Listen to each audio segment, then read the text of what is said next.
Ah, damn, we're back. Sorry about that. Connection dropped for some reason. Should be back. Awesome. 21-year-old An hour student left in from the Canada stream. who had been traveling alone through California. She was supposed to check out the hotel that day, but Damn she it. never did. Her parents, who had been in constant contact with her, stopped hearing from her entirely. Concerned, they reported her missing, prompting a police investigation. At the time, no one knew what had happened to Elisa. All investigators had was this bizarre elevator footage recorded shortly before she vanished. The video shows Elisa stepping into the elevator and immediately pressing multiple buttons, as if she's unsure where she wants to go. The doors, however, don't close. Seconds pass. She leans out and looks down the hallway, quickly pulling back as if she'd seen something or someone. Then she hesitates, stepping in and out the elevator, glancing nervously in both directions. As the video continues, her behavior becomes even more disturbing. At one point, she presses herself against the wall as if she's hiding. Her body language suggests panic, but there's no visible threat. Eventually, she steps out of view entirely. The elevator doors, which have remained open for far too long, suddenly close. But by then, Elisa is no longer inside. The footage ends. The video went viral almost immediately. People were disturbed by how unnatural her behavior seemed, and tons of theories began to spread. Some believed she was hiding from someone, a stalker, a hotel employee, maybe even an unseen attacker just outside the camera's view. Others thought she was under the influence of drugs, experiencing paranoia or hallucinations. But an autopsy later revealed that there were no traces of drugs or alcohol in her system, apart from small traces of her prescribed drugs, as Elisa was diagnosed with bipolar disorder. There was also a more paranormal explanation. The Cecil Hotel had a long and infamous history of murders and sinister guests, including serial killers like Richard Ramirez. Some believed Elisa wasn't alone in that elevator, that something from the hotel's dark past had been watching her. Regardless of the theory, the biggest question remained the same. Where did Elisa go after stepping out that elevator? That question wouldn't be answered until nearly 3 weeks later, when hotel guests began complaining about foul-smelling, discolored water coming from their taps. What happened next would turn this from a missing persons case into one of the most infamous mysteries of all time. As the game progresses, another eerie connection begins to surface: the presence of water. In horror stories, water is often linked to spirits, particularly in Asian folklore, where drowning victims are said to become restless ghosts. In real life, Elisa's body was found in the rooftop water tank of the Cecil Hotel weeks after she had disappeared. The circumstances of her death were so strange that even the authorities still don't understand how she got there. The developers have never confirmed that they were inspired by Elisa's case, but the similarities are undeniable.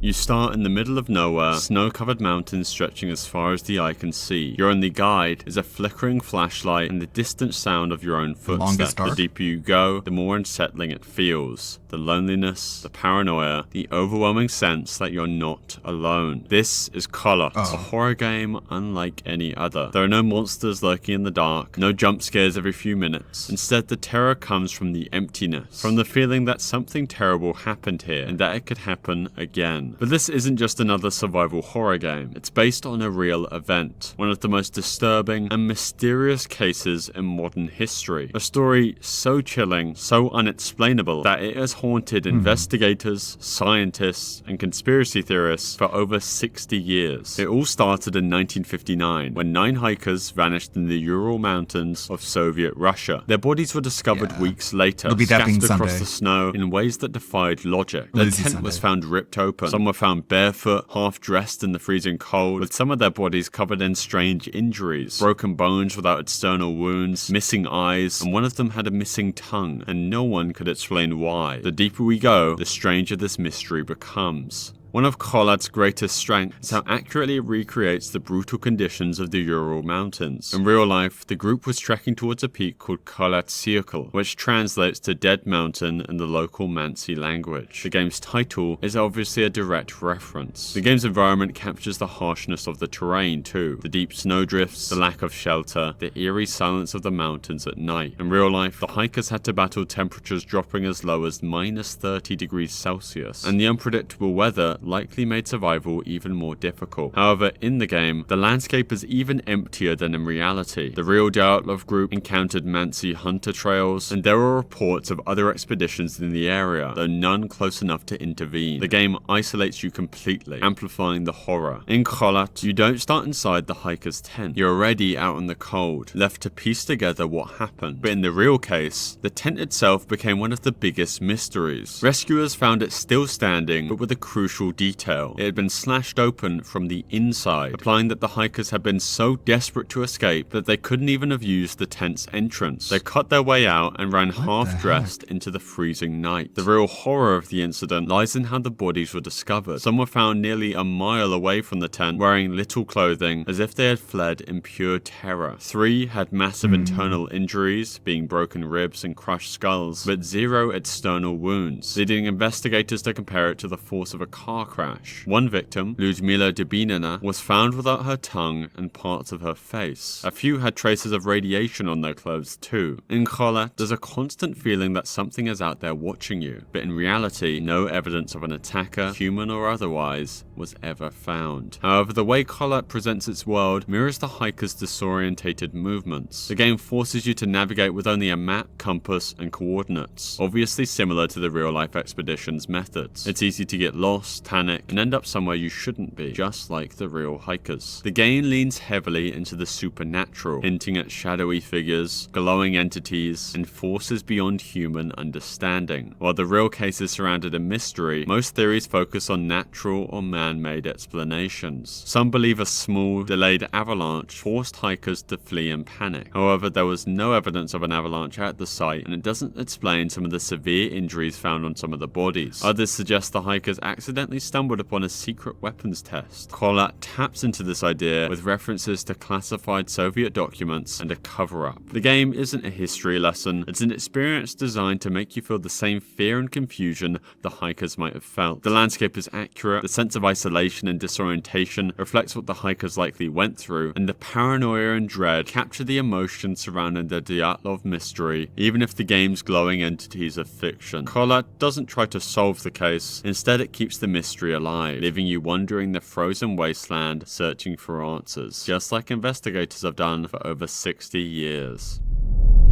Every now and then, a game unintentionally mirrors reality in ways that are hard to ignore. This is one such case. Released in 2017, Granny became one of the most popular mobile horror games of its time. The concept is that you wake up in a rundown house, locked inside by a grey-skinned, hollow-eyed woman. She's old, frail-looking, but don't let that fool you, because Granny patrols the house, reacting to every sound. If you knock over a table, she hears it. If you step on a creaky floorboard, she's already on her way. She moves at an unnatural speed, chasing after you the moment you make a mistake. If she catches you, she knocks you unconscious with her bat. You have 5 days, 5 chances to find your way out before something terrible happens. Though what if something like this actually happened? A real-life case so eerily similar that I think the game definitely draws inspiration. St. Petersburg, Russia, 2015. An elderly woman is spotted on a security camera, casually walking near her apartment building. Nothing unusual, except for the fact that she's carrying a large plastic bag, a heavy one. A few hours later, police receive a report. A disjointed torso had been found near a pond. No head, no arms, no legs, just a torso. It doesn't take long for authorities to track down a suspect, and when they knock on her apartment door, they find Tamara Samsonova, a 68-year-old woman sitting calmly in her chair like nothing had happened. But when police search her apartment, they uncover something out of a nightmare. Dozens of handwritten diaries filled with detailed notes about murder, casual entries describing how and when she murdered people as if it were a routine part of her life. They found plastic bags filled with rotten flesh hidden around the building. Some reports even suggest that she may have even eaten parts of her victims. One diary entry dated September 2003 reads, "I killed my tenant Volodya, put the pieces of his body in plastic bags, and threw them away in different parts of Ruzensky district." Another entry from March 2015 details the murder of Valentina Ulanova, the 79-year-old woman she'd been living with at the time of her arrest. Valentina had been her friend, but according to Tamara's diary, she had become too difficult to live with. Tamara's solution to the little problem was to crush a handful of sleeping pills into her food, wait for her to lose consciousness, grab a hacksaw, and I think you can imagine the rest. When questioned by the police, Tamara never showed any remorse. At times, she smiled and even laughed when describing what she had done. The media quickly gave her the name the Granny Ripper, a woman who had spent years luring people into her home and making sure they never left. A tweet has hit the timeline. DSP, as of 14 minutes ago, of course, cannot enjoy his day off. Has to get attention. Oh my god, I'm not streaming. People will forget about me. This is a Grok article. Funko flagged substantial doubt on survival amid 14% sales drop and 241 million debt. Funko, the empire behind the endless stream of pop figures, just issued a chilling warning. Substantial doubt about surviving the next year. Funko is finally going to go out of business. Oh well. More grave dancing. Big surprise. At least we still have Cabbage Patch Kids, Troll Dolls, Pogs, Tickle Me Elmo, and fidget spinners. What? What's the joke? The joke is all these things are dumb, I guess. Okay. Ha ha ha ha.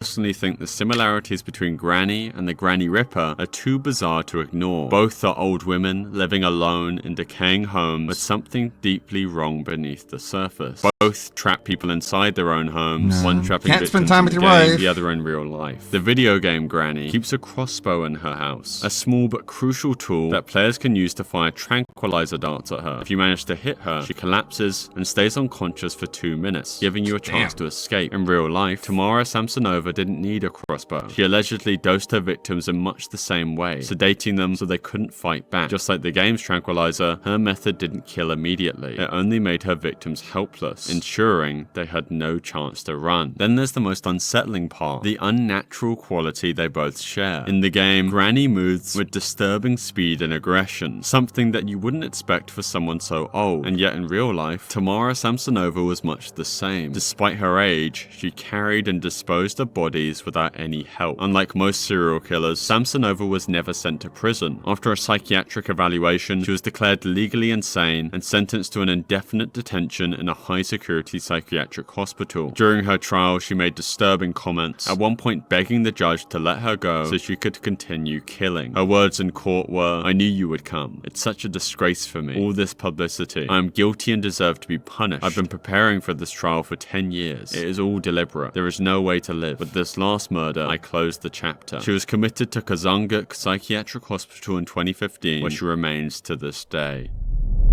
You're looking at a digital city from above. The streets are filled with people, some just walking around, others moving with purpose. At first glance, everything might seem peaceful, but hidden amongst the crowd are terrorists, figures marked by the game as threats. Your job is very simple: stop them. September 12th, a toy world presents you with one tool, a missile launcher. There's no score, no levels, no game over screen. You just click to fire, and your missile strikes the target. But the explosion doesn't just hit the terrorist, it spreads. Buildings crumble, and worst of all, civilians get caught in the blast. As their tiny figures collapse, the remaining people in the city react. They stop what they're doing, some run away, while others stand still, mourning the loss of those who were just in the wrong place at the wrong time. Then something strange happens. Those mourning civilians begin to change. Their outfits darken, and they transformed into the very thing you are trying to eliminate. More terrorists appear, blending into the crowd. The problem doesn't get smaller, it grows. And the more missiles you launch, the more civilians you lose. Why you just gotta kill the them cycle all. repeats. At first, it might just feel like you're not playing well enough. Maybe if you time your shots better, aim more carefully, or fire less often, you'll eventually wipe out all the threats. But that's the trick. There is no winning. No matter what you do, the violence continues. Every action you take feeds into the never-ending loop. September 12th isn't a game in the traditional sense. It's more like a simulation, not because it's hyper-realistic, but because it's meant to make you think. It doesn't tell you what's right and wrong. It simply simply lets you play and watch as the consequences unfold. You might already realize what this game is trying to say. Studies have shown that when civilians are harmed during counter-terrorism operations, it can increase anger towards those responsible. Family members and friends of the deceased may seek revenge, becoming radicalized themselves. This creates a sort of cycle, violence breeding more violence, just like in the game. US military reports from conflicts in the Middle East, particularly in Iraq and Afghanistan, have acknowledged that civilian casualties can have a direct impact on radicalization. One report from the RAND Corporation described how groups like Al-Qaeda use civilian deaths as propaganda, turning public outrage into recruitment opportunities. So even if you don't kill anybody, they'll pretend like you did. Intelligence reports, like the 2012 drone report by Stanford and NYU, titled Living Under Drones, highlighted a familiar cycle. They'll just that every pretend you terrorist killed civilians caught in the crossfire can fuel resentment, therefore potentially leading to new recruits joining extremist groups. Studies have found that airstrikes, whilst eliminating immediate threats, can sometimes increase long-term radicalization. The same concept plays out in September 12th. Each terrorist you eliminate only leads to more emerging from the grieving crowd. Even the game's name, September 12th, obviously hints at a real-world inspiration. It refers to the day after the Twin Towers was struck, when the United States and its allies faced a critical decision. How should they respond? The invasion of Afghanistan soon followed, marking the beginning of the War on Terror, a war that decades later still impacts global politics.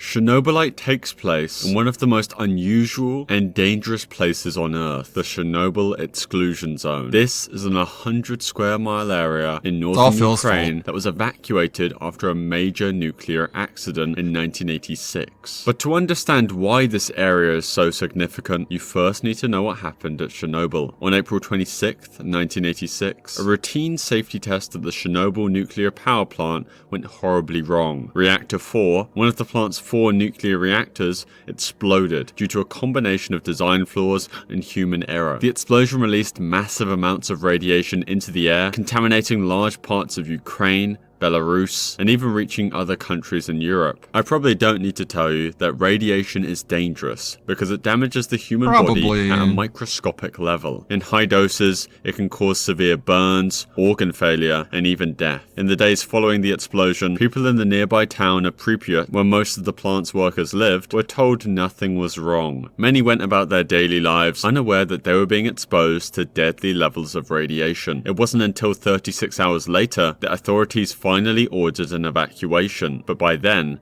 it was too late for many. Over the following months and years, thousands of people developed radiation-related illnesses, and a vast area surrounding the plant was deemed too dangerous for human life. Then, the exclusion zone was created, a permanent no-go area stretching for miles around the ruined reactor. All the buildings were left abandoned, nature slowly took over, and time seemed to stand still in the remains of the town. What's even more eerie is that some of the places in the game no longer exist in reality.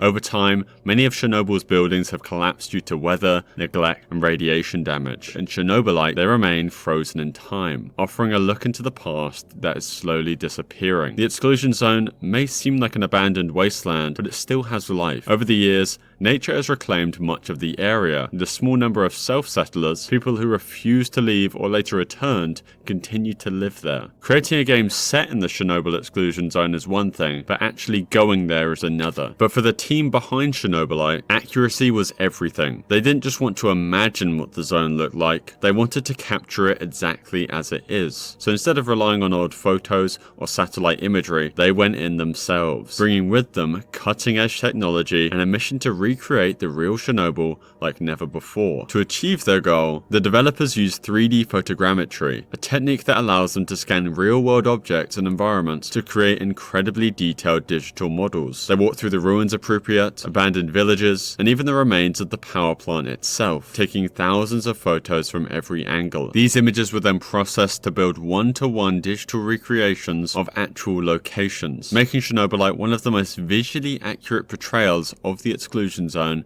ever made. But this wasn't just about making the game look good, it was about preservation. Some parts of Chernobyl are rapidly deteriorating. By scanning these locations, the developers were able to digitally freeze them in time, allowing players to explore places that may no longer exist in the future. Entering the exclusion zone isn't as simple as just walking in. Radiation levels vary across the area, with some places still dangerously contaminated. While certain parts of the zone have lower radiation levels and are safe for short visits, others, like the Red Forest, one of the most radioactive areas in the world, can be deadly. The developers had to follow strict safety protocols to avoid exposure. They wore dosimeters, which are devices that measure radiation, to monitor their levels at all times. Some areas were off limits, while others could only be visited for a few minutes before radiation levels became unsafe. Even so, they were able to scan key locations, including the Pripyat amusement park, home to the famous rusted Ferris wheel that never officially opened, and the ruins of Reactor 4, now sealed under a massive steel sarcophagus to contain the radiation. Though one of the biggest challenges wasn't just radiation, it was the feeling of the place itself. Even decades after the disaster, Chernobyl doesn't feel empty. There are obviously no crowds and no bustling streets, but the silence itself feels unnatural. The developers described an eerie atmosphere, and they weren't alone in this feeling. Many visitors to Chernobyl report a similar feeling of a deep sense of unease, especially in areas where people once lived. Fears to Fathom is different. Unlike games that adapt well-known cases or urban legends, Fears to Fathom builds its episodes from real-life accounts submitted by ordinary people. These aren't famous cases from history, and they're not the kind of stories that make national news. Instead, they're personal experiences, moments of terror that people have lived through and have never forgotten. Some of these stories were first posted on forums, Reddit threads, or YouTube channels dedicated to real horror stories, like Mr. Nightmare. The first episode, Home Alone, is the perfect example. The story follows a 14-year-old boy named Miles, left alone for the night while his mother is away. At first, everything seems fine. He follows his usual routine, grabbing food, watching telly, and chatting with a friend online. But then, something feels off. A strange figure appears outside. A knock at the door interrupts the silence. Then, Miles receives a text from his mother. Their neighbor, Paula, has just sent her a photo of a man standing outside the house. The message is clear: lock all the doors and wait for the police. At this point, the unease shifts into full-on panic. Suddenly, his own house, the place that should feel most secure, becomes a prison, as danger could be lurking just outside. Or worse, is already inside. As Miles hides under his bed, he hears the sound of a window shattering from the master bedroom. Then the doorbell rings. It's Paula, but something isn't right. Miles is initially hesitant to go to the door, though when he eventually investigates, he can see the intruder's shadow near his parents' bedroom. At this point, he knows running is no longer an option. All he can do is hide and hope the police arrive in time. The story was directly inspired by a submission featured on Mr. Nightmare's channel, where a person recorded a real experience of staying home alone and realizing someone was watching them.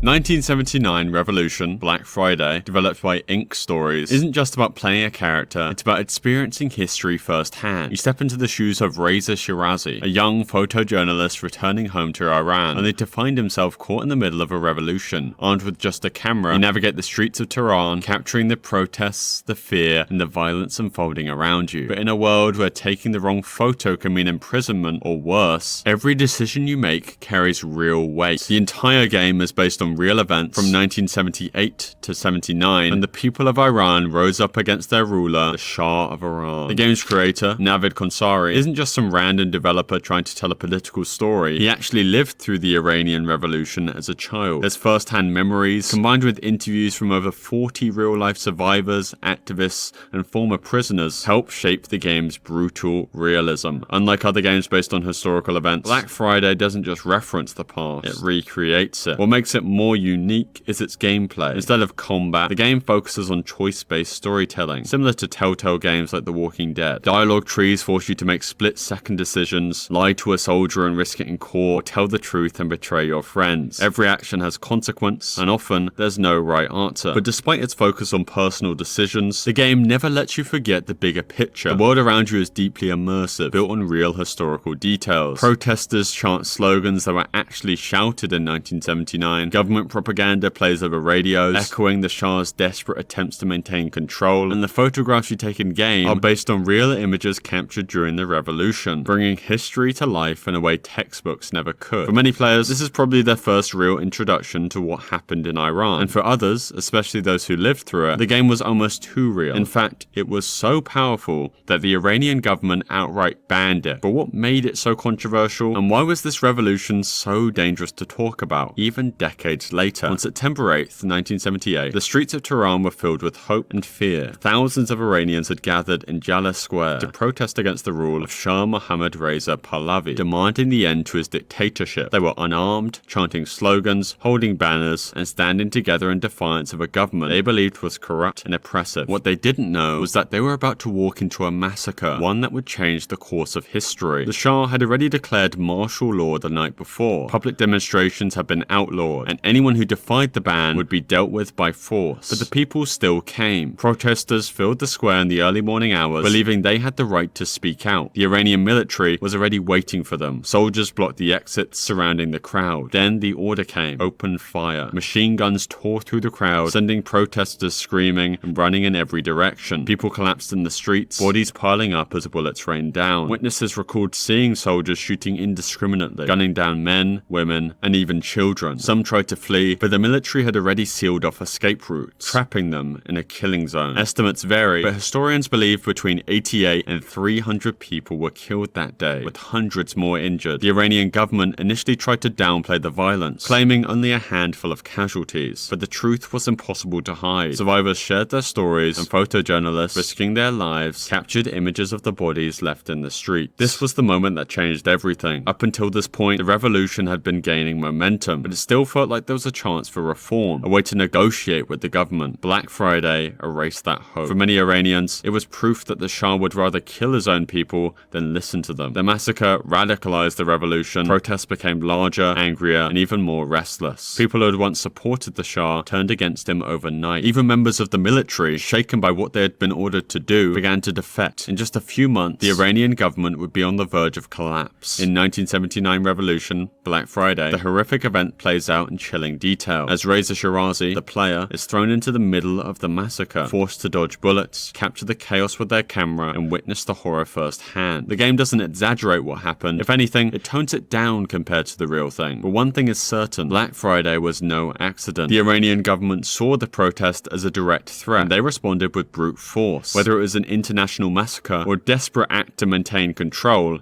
it backfired. Instead of stopping the revolution, it fueled it. Many of the photos taken in the game are based on real historical images, and the game even shows side-by-side comparisons of Reza's photos with their real-life counterparts. Journalists in 1979 are monitored, arrested, and even killed for their work. The game doesn't shy away from showing this reality, forcing players to face the consequences of their choices, just as the photojournalists had to do at the time. One of the most terrifying aspects of 1979 revolution is its depiction of Savak, the Shah's secret police. They are everywhere, watching, listening, waiting for any excuse to detain and interrogate you. And this wasn't an exaggeration. Savak was very real, and it was one of the most feared intelligence agencies of its time. Established with the help of the CIA and Mossad, Savak specialized in surveillance, censorship, and brutal interrogation techniques. Thousands of political prisoners suffered at their hands. The game's depiction of torture, imprisonment, and forced confessions is based on survivor testimonies, some of which describe conditions far worse than what the game allows players to witness. Many Iranians during this time lived in constant fear of being reported to Savak. A casual conversation could be twisted into an act of treason, and once someone was taken in for questioning, there was no guarantee that they would ever be seen again. The game's most haunting sequence is its depiction of Black Friday itself, the day the Iranian soldiers opened fire on the protesters in Jaleh Square. Everything from the layout of the square to the way the crowd moves and reacts was designed to resemble real footage and survivor accounts. The gunfire, the screams, the people running in panic. It was all recreated based on descriptions from those who had been there. The game makes it clear that the player is powerless in this moment. You don't get to change history, you don't get to stop the massacre. All you can do is witness it, just as journalists did in 1978. From the moment the game was released, it was met with widespread praise. Critics called it one of the most powerful and unique historical games ever made. Players who had never learned about the Iranian Revolution were suddenly immersed in its brutal reality. For many, it was an eye-opening experience. But in Iran, the game game wasn't just controversial, it was dangerous. The Iranian government didn't take long to respond. Shortly after its release in 2016, 1979 Revolution was officially banned in Iran. The government accused the game of spreading anti-regime propaganda, distorting history, and fueling Western narratives propaganda, about the revolution. To them, it wasn't a game, it was a direct attack. Iran's National Foundation for Computer Games, the country's top regulatory body for video games, issued a statement condemning 1979 Revolution. They claimed that the game was developed video games come out of wider Iran? effort to damage the country's image and misrepresent the past. According to them, the revolution was a people's movement, not the chaotic and brutal struggle depicted in the game. The government-controlled media called the game hostile and branded its creator, Navid Konsari, a traitor. The ban wasn't just about protecting the government's version of events, it was part of a much larger pattern of censorship in Iran. Since the revolution, the government has strictly controlled how history is taught and remembered. Certain events like Black Friday are rarely discussed in detail. Stories about human rights abuses under the Shah's rule are well documented, but the darker sides of the revolution itself, the mass executions,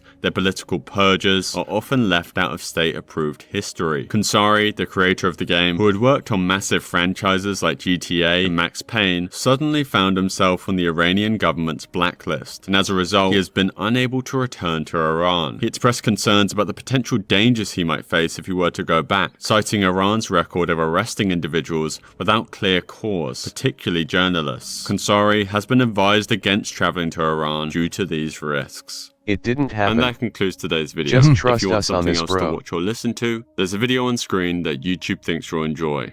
That's pretty wild. Yeah, after the Shah was deposed, then we ended up with the Iran we have now, where all the women are covered in burqas. Ooh, let's see. I think we have time for one movie, Bob. Let's see, my playlist is totally fucked, so I'm gonna have to look it up. Give me one minute. I should have looked it up beforehand, shouldn't I? Okay. Let's see. There.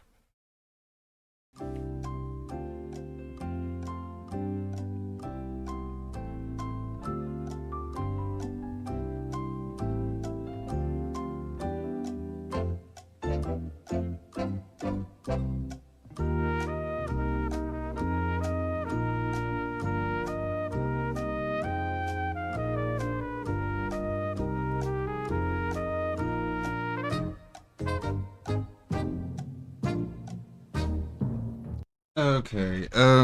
Like they don't really seem like actual episodes. It's like I went to a convention and I answered questions. There's one where there's like a one dictated to another. There's one that's like a commentary track to that one, the overthinker fight with him and the anti-thinker out in the forest where they run against each other and explode.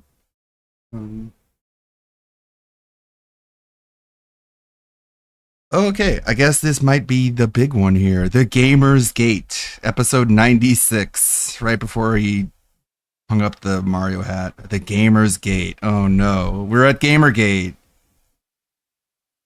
This is peak movie, Bob, right? The Gamergate saga.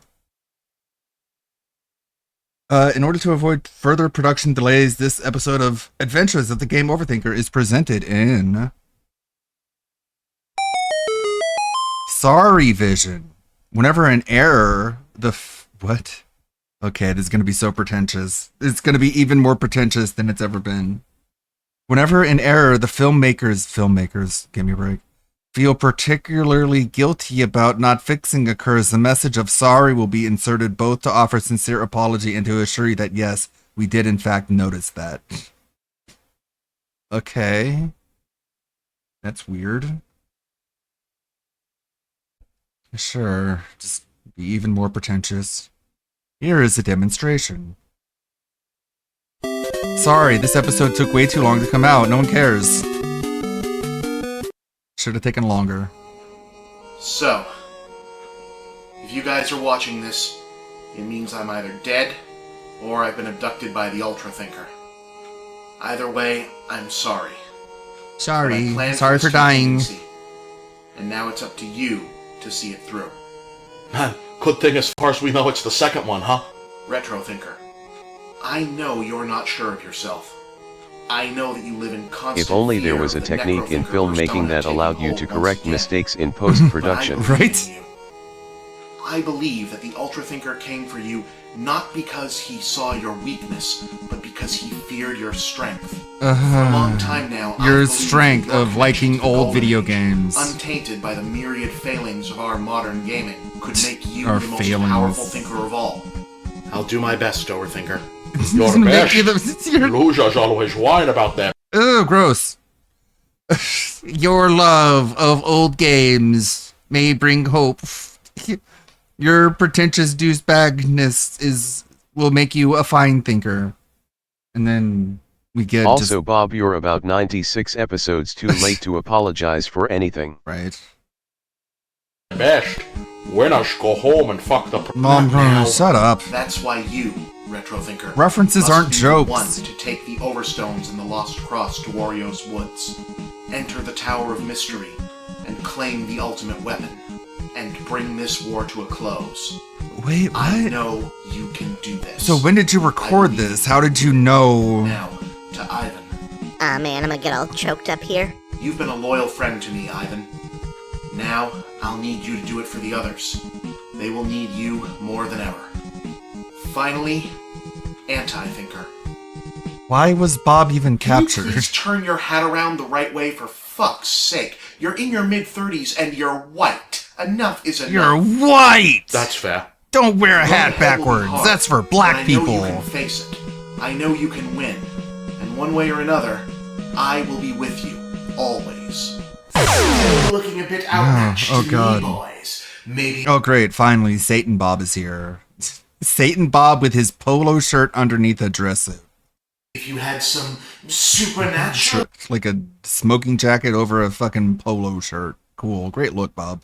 help to counteract the Ultra Thinker. Oh, and also, don't take any help from Mr. Phibb, since it's pretty obvious to all of us that he is, in fact, the devil. Oh, food. Okay, so the joke he has nothing to do with anything.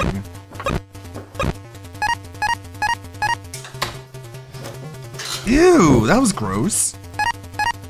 Oh god, Damn. an even fatter version of DSP. I didn't know that was possible.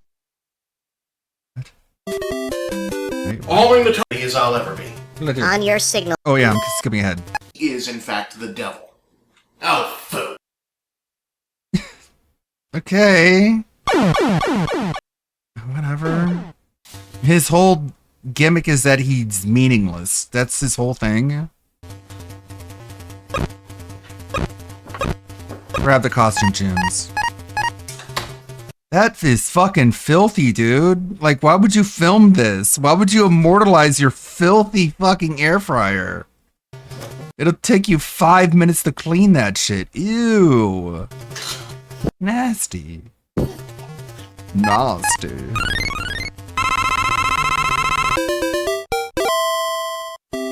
Sorry, after all the build-up, we probably should have shown the Lost Cross before now. Okay. God, he's so fucking Following the teleporter sensitive. protocols now. He's like, I'll make sure no one's able to comment anything negative, because I'll address every negative comment in the middle of the fucking show. Are you ready for this, kid? Ready as I'll ever be. On your signal, buddy. They're all the fucking same age. Dr. Beardo, They're all the same person. How's it going, kid? energize.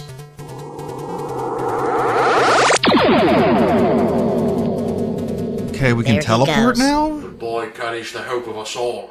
Think he'll make it? I do. Think we'll find the Overthinker before this is all over? I wish I knew. I wish I cared. No, actually, I don't. I'm glad I don't. So, what did you want to have words about?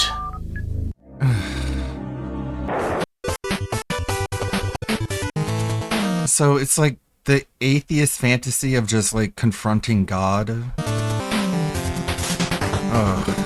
Right. We only have, okay, the Gamer's Gate. We only have 4 episodes left. It's episode 96. So you are the game overthinker. That's what I And call you're the myself. Ultra Thinker. What do you want, monster? You are not afraid of me? If you wanted to kill me, I'd already be dead. Clever boy. Clever. So boy. why am I here? Why is anything that's been going on between you, between me, between any of this happening? Because you don't talk about video games, Bob. That's why. You ran out of things to talk about when it comes to video games, so you made this dumb fucking convoluted skit show to try and tie everything together and, I don't know, fulfill your need to feel like a filmmaker. At long last, you... Even though you suck. You suck at making films. You suck at playing video games. You call yourself Movie Bob, but you think you want to make a video game show. at least owe me You had no business doing any of this. That's how we got here. that. Any of this happening. At long last, you at least owe me that.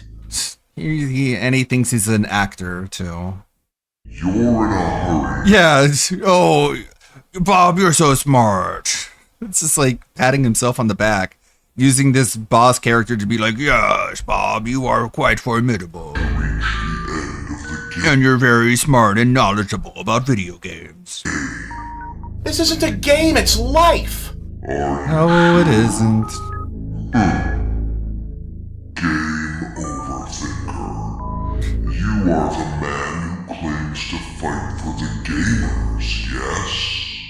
I fight for truth. Except for the ones who play Halo, Call of Duty, and Madden. Those people are the ones who bullied me in high school, and they should be banned from video games forever. So we can have Nintendo slop forever. Truth and justice. I use the weapons of games because it's what I have, but I fight for all mankind. Cringe. I'm a good person. Do you have a That's why my quotes get compared to Nazi quotes. point? Because of how I fight for humanity. So if gamers Yeah, say what you want about Nostalgia Critic. Doug always treated the character like an idiot, a greedy douche. Like, he didn't try to make him like a fucking hero. were to threaten truth, justice, and mankind, you would have to stop them? What? It is a simple question. No, it isn't. I forgot the question. Became a threat, would you stop them? What do you mean by If gamers became a threat, would you stop them? Yeah, he probably hates Sonic fans. He does hate Sonic fans because Sonic is the antithesis to Mario, and he loves his Mario. So the Gamers Gate episode is Bob being confronted with the idea that he has to fight for the gamers, and then the gamers turn bad because they don't like feminism. Oh no, how dare they? gamers? How dare they not like feminism from the guy every time he says the word butt flashes an image of Ivy's butt from Soul Calibur. He's the male feminist, you guys. I mean, he is like the stereotypical male feminist. Which gamers? Why didn't they like Anita coming in and turning all the women ugly? Explain. Even taking your stupid question at face value, it just doesn't make any sense. There's Why would hundreds of gamers thousands be of different bad? types of gamers, hundreds of thousands of different permutations of that. So at best, your actual question is an overly variable fallacy. At best. At best. I Let's be know Honzi. so. Ivy Besides, does have a nice set of jeans. What? well, the word and this whole idea of gamers as a single thing didn't even exist until the mid-90s, and even then just vaguely so. Tell me The fact is, for all this talk about gamers and who's What a you're real saying one right and a now fake is one, really the word interesting. itself just Continue hasn't been around all that long. Prior to the widespread adoption of the internet, the only way to know anyone else was also a fan of something you were was to meet them. I mean, sure, there were conventions and fanzines and all that, but it wasn't the same I'm thing. sure The there's sense of contradictions to what I'm community was saying, more but about you know what I'm self-assurance than saying. group identity. You didn't take pride or comfort in being a Trekker or a Whovian or a Misty for some kind of strength in numbers. It was more about the knowledge that this thing was I can't important to get you over and his also fat neck important and enough chin. to other people that there was a name And the for roll it. on the back of his head. Like the credit card slide slot on the Well, back in of his some neck. ways it was, but in other Yeah, ways right. it helped us to keep perspective. This was a really bad idea for a camera angle, Bob, given your peculiar head shape. well, in Why would you, as a filmmaker, decide to use this as your camera angle? Because you look egg-shaped. some ways it was, but in Make sure you see the bottom of my neck fat in every single shot. other ways it helped us to keep perspective. Okay, Bob. Thanks, Bob. explain. Sorry, Ultra Thinker's tangibility is extremely inconsistent, whatever that means. It was a lot harder to just cocoon yourself in a womb of your own narrow interests. You still had to go out and interact with all sorts of different people just as a daily part of life. Sure, it was a huge pain in the ass sometimes, but it was good exercise for staying human and keeping things in perspective. Yeah, you're a human, Bob. You're a well-exercised human. This change to gamers? No, the internet just kind of provided a framework for it. It was the war. Ah, that made my gamers overthinking is gamers. so exhausting.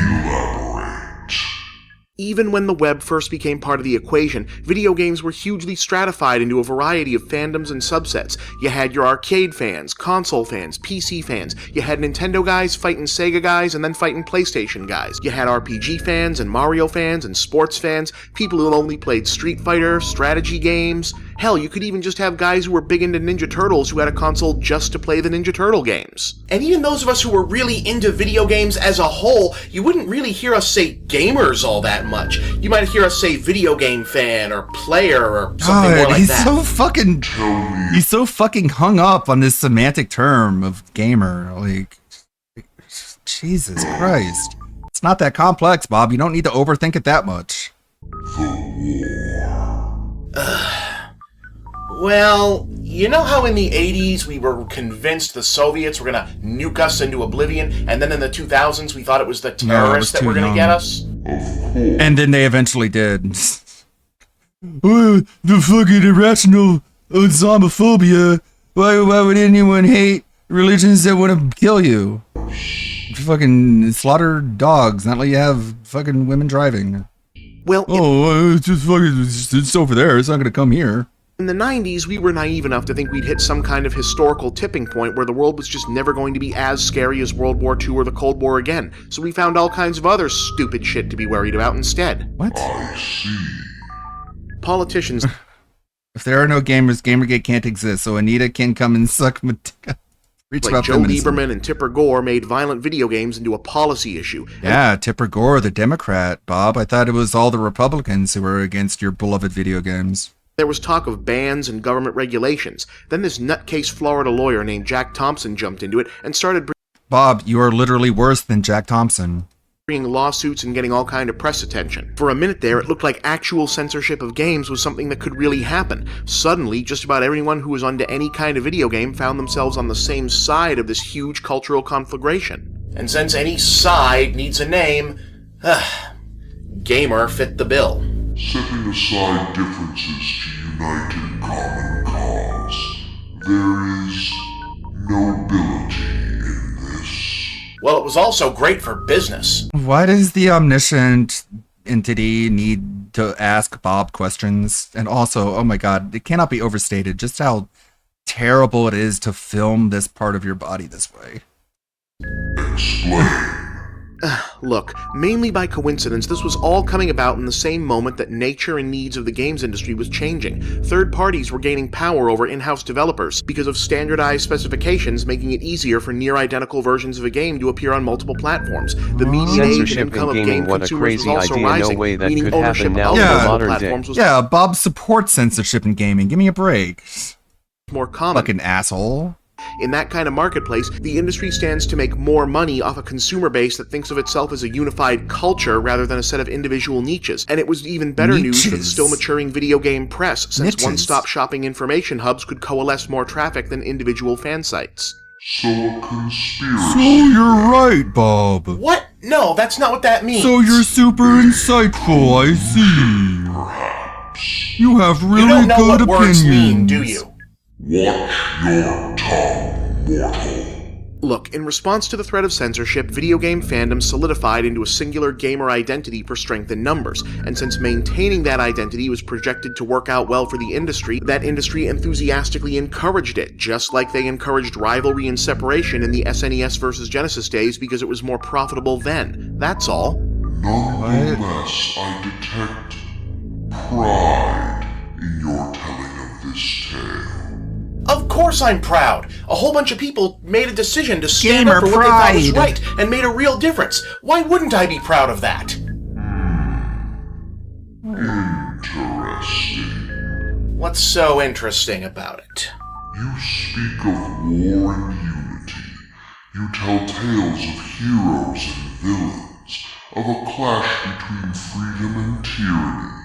You speak You're of the tyrant, gamers Bob. in that age, and you call yourself proud. Get to the point, monster! Tell me, game overthinker. Are you When a game? look upon your gamers now, are you still proud? Well, Oh no! Bob is ashamed of The biggest failure of gamers. Gamergate was that by the end every big name attached to it became a grifter except Jim. Grifter. I don't know what that word means, honestly. It's used way too much. No, oh no, gamers. Bob is disappointed in you because Anita was told mean words, all because she wanted to call everyone a fucking misogynist and sexist and a racist. No. How dare she? She should call everyone every name that she wants, but no one should be allowed to call her any names. That's mean. Damn it. Oh no. Once Bob goes, so goes the world. So, is that Anita underneath that hood? Because she's the one responsible for making Bob disappointed with gamers. Ultimately. Well, I mean, not all of them. Not all gamers! Because they never learned how not to be at war, okay? It's all projection. Every accusation is a confession. Bob, the console warrior, the guy who called the console wars his own Vietnam, is mad that everyone else is, like, stuck in war mode. explain. Because the guy, Bob, as a fucking mid-30s adult, still couldn't afford all the consoles, so he was still plagued with bias and sour grapes, or sweet grapes, or whatever, because he just didn't know what he was missing out on as a game reviewer, which is so irresponsible. It's like I said, gamer as a collective identity didn't exist until the censorship wars. And even though we won those, I'm worried that we've lost the peace. The thing about war is, even though conflict and combat are natural parts of life for just about every living thing, the mindset of being at war isn't. The state of mind you have to put yourself in, not just to win a fight or an argument, but obliterate the other side, is just not compatible with civilized life outside of that setting. And it feels like too many gamers never figured out that the tools you use to fight a war, even one against censorship, just aren't the same tools you use to win an argument, or even just interact with other humans in the regular non-wartime world. That's where the backlash against Arnita Sarkeesian and feminist or social justice criticism in games in general seem to come from. Guys who never managed to learn that Jack Thompson saying these games cause violence so let's ban them, and someone else saying That's not these what he games said. reinforce systemic societal sexism or He literally just didn't want kids playing GTA. That's all Jack Thompson wanted. All Jack Thompson wanted was that GTA not be available for children. That's literally what it boiled down to. racism. Maybe we should Seems not so extreme looking back. think about that, aren't even close to the same thing and cannot be met with the same response. And that when you try to, you undermine whatever point you might have been trying to make, giving into anger and hate over barely understood things that are frankly not worth getting all that angry about. And in the process, leaving you and your anger Bob, vulnerable the to being peace man. co-opted by devious schemers who want to use you to advance some bullshit reactionary agenda, or to just watch the world burn. And when you combine that with how bad gaming has gotten in the last decade, with bloat and greed and shitty Bloat developers and and shittier greed. content. Like it's what? not even that I don't know if we can be saved. What? You don't know if gaming deserves to be saved. The amount of feminist cheeks Oh my Bob got God, to clap dude. after putting out this video was astronomical. The smugness and pretension is like so weaved into, oh, look at that. The convex bulge of his neck. Yes. Yeah, Bob, we can't be saved. Go away. Don't bother. No, Why would you film yourself like this? I don't. He looks like an actual penis. Why? No, I'm proud of my big fat neck. I don't. I thought we already had this scene. Are you proud of gamers? No. Wah, wah, wah, wah, wah. 5 minutes later, are you proud of gamers? No. Wah, wah, wah, wah, wah. I thought we already did this. What's so funny? I think you and I understand each other, Overthinker. Not likely. Let me tell you the true history of gaming, Overthinker, and show you the true face of me. A monkey? What? Sorry, ape creature suddenly has normal human hands. No one... That was unexpected. Like, he's so fucking sensitive and insecure. He thought someone in the comments would be like, oh my god, that's a monkey person with human hands, and they wanted to type a comment, and Bob was like, no, I'll make sure that I include in my series that we notice that he does have human hands. So, no comment about that, okay? Focus on the thinking, okay? Because the thinking is super significant and important and very big-brained. I gotta make sure my audience doesn't fixate on hands. Okay, we get it! Ha ha ha ha ha ha ha ha. Epilogue? What the just in case you're wondering, I have never seen this character ever before. So it being presented as some sort of reveal is completely lost on me. Cool, Bob. What a filmmaker. In case you thought that character was introduced before and it's some kind of... God, the moves. So, Bob, it's so... I don't know why Bob thought people weren't allowed to make fun of him for this. The shirts are too tight. The camera angles are so unflattering. The special effects are dog shit. The writing is trash. And even the introspective segments where it's just him talking about video games, it's so over bloated and pretentious, and it's so dryly delivered because it's just clearly read off a script. There's no heart or emotion or soul or humanity behind the overthinking segments. So it's just white noise. Oh my god. And he wears these tight-ass polo shirts, and he's way too fat for them. SSG has better skits, that's crazy. He should be almost there. Everything he films is fucking disgusting and dirty. He should Yes, we get it. He didn't have a watch on his wrist. be almost there. Dr. Beardo checked a watch he isn't wearing, just in case anyone's going to comment on and his that. actual opinions on gaming are biased at best and flat out wrong at worst. Or ignorant, because he doesn't play the games he's criticizing. Because he can't afford them. Because he's broke! Almost inside the And again, every time I look at that window and I see just the mountain of soda cans, I think, Bob, crunch those down and buy an Xbox. power of mystery. The demonic antenna at the heart of Wario's Woods. The heart of Wario's Woods. Whatever voice he's doing. So I thought Anti-Thinker was the strongest of the thinkers, and then they just delegate him to being the kid behind the monitor.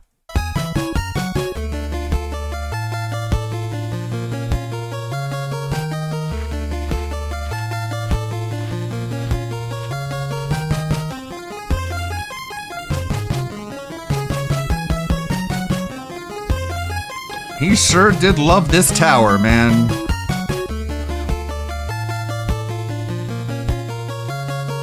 Great camera angle, Bob. Beautiful.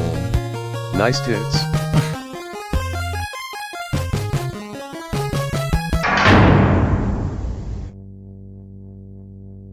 Wait, so he can just walk? You know what I wonder? Is he wearing a compression bra underneath the polo shirt? So even with that compression tank top. You remember the soldiers who was wearing that black tank top over their camo fatigues? I think he's wearing that underneath the shirt because you see the black things near the neck. So even with the compression tank top, he still has big ass man boobs. Wait, so he can just walk right in? Getting in the Whoa, front plot door is hole. the issue. We must set the 5 treasures into the altar of Yokoi, or the gateway of gamers will not open.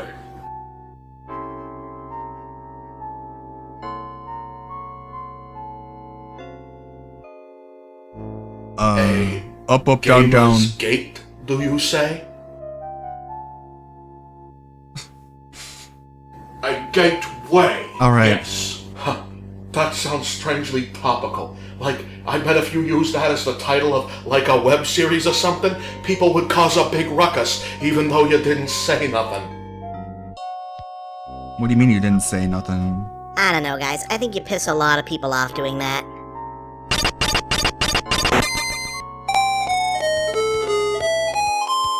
So he's in the clear. Not yet.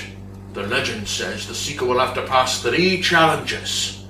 First, the breadth of games. Only the Thought gamer sarcastic was a new term. canine Why is will there all this survive. ancient shit? Right? Family Guy Sarcastic line copy canine. pasted XDD. Wait, which one was it? Only challenges. Clear. Not yet. The legend says the seeker. I don't know, guys. I think you piss a lot of people off doing that. What would piss them off, actually? So he's in the I think you piss off a lot of people doing that, huh? clear. Not yet. The breadth. Yeah, yada yada yada. Sarcastic dog. Duck hunt dog. Duck hunt. Duck! Next, the name of games. Only the correct. Sorry, we couldn't figure out how to do the Jehovah thing from Last Crusade on our budget. God, Bob. I can see why he ended the whole thing shortly after this. Because we're just fucking spinning our wheels, just treading water. We are out of ideas. We are out the fuck Path out. of games. Only in a leap from the lion's head will he prove his worth.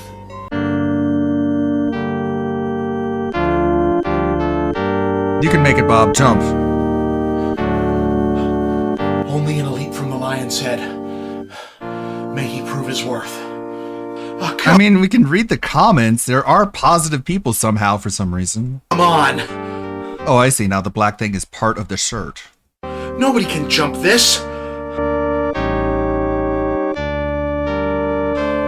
Do it! Jump! It's a leap of faith. Do a flip!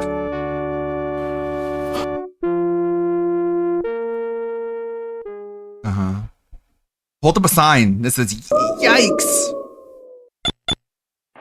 There we go. Mhm. Very original. Wait, you couldn't show him falling? Hi? You have No, he just come, landed on his feet. and my strength has left me. Who are you? The last Yikes, of 4 oof. mages, who swore an oath to conceal the weapon and guard it. That was so long ago.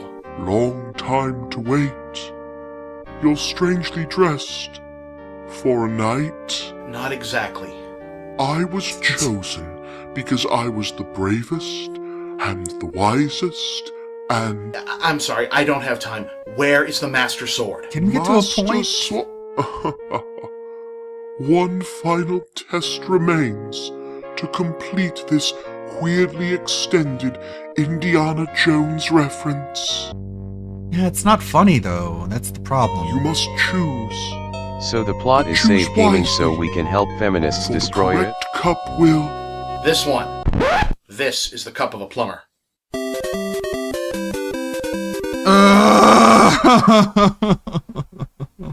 I'm so glad we're almost done with this.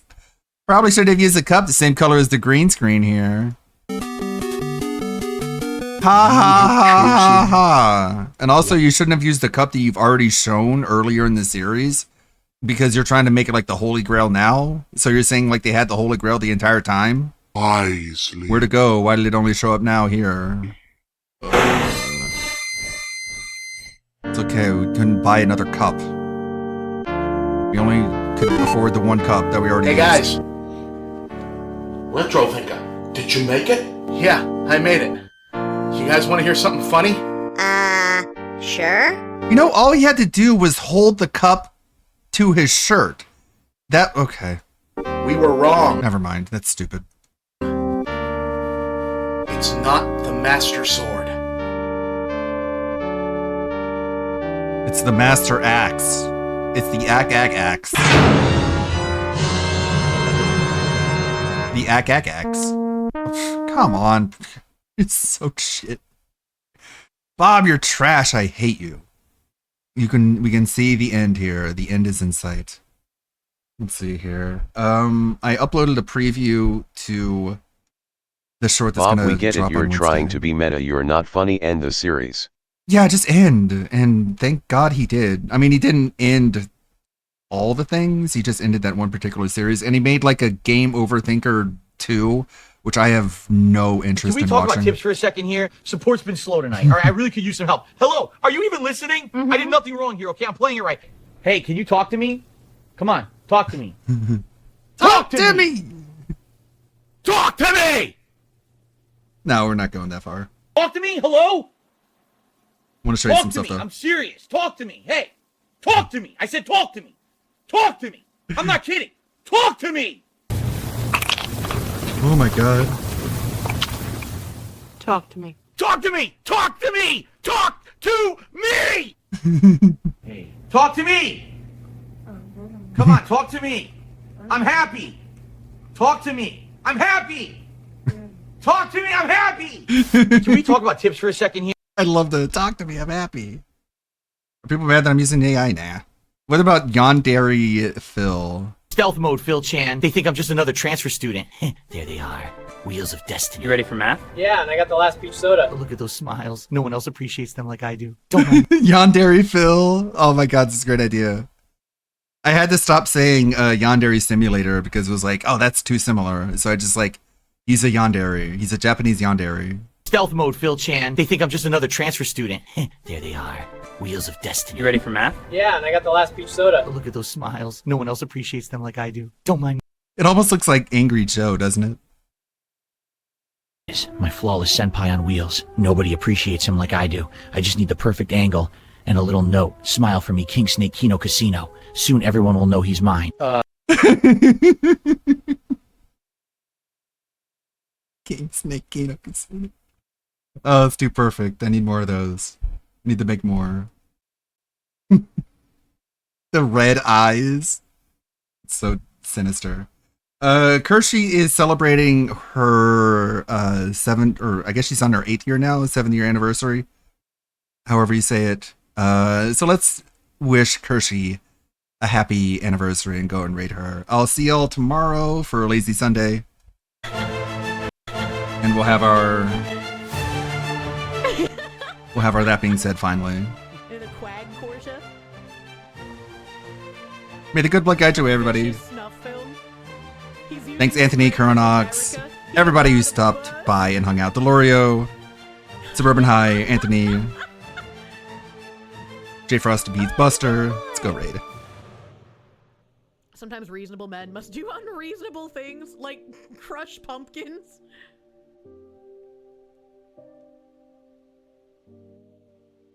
Bye, chat. Spicy cat raid. What the hell is this spicy cat raid? There we go.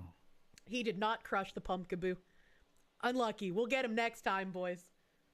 Wait, why did it stop? That wasn't 47 videos. There's no way. Yeah, it was. That What? was. You were Really? going through them pretty quickly. That did not feel like 47 I was fucking into that, man. I feel like I could watch all of those again. Those were excellent. Those were fucking amazing.